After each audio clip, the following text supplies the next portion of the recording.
মাছের মাথাগুলো লবণ হলুদ দিয়ে ভেজে নিলাম, আর আলু দিয়ে মাছের মাথা দিয়ে ঝাল করব। ভাজা হয়ে গেছে, এবার এই তেলে আলু, জিরে আর তেজপাতা ফোড়ন দিয়ে আলু ভেজে নেব। দিয়ে দিলাম পেঁয়াজ, আদা, লঙ্কা পেস্ট করে নিলাম। লাল করে আলুগুলো লাল লাল করে ভাজা হয়ে গেছে। এবার জিরে গুঁড়ো,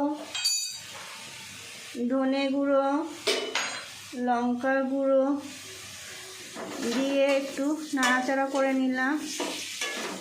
পেস্টটা আদা, পেঁয়াজ আর লঙ্কা পেস্টটা দিয়ে কষে নিলাম আলুগুলো। এটাতে কষা হয়ে গেছে, এবার অল্প পরিমাণে জল দিয়ে দেবো। মাছের মাথাগুলো সব দিয়ে দেব।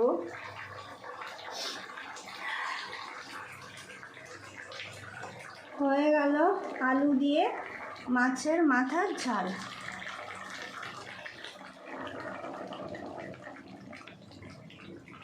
কেমন হয়েছে আপনাদের যদি ভালো লেগে থাকে তাহলে কমেন্টে জানাবেন।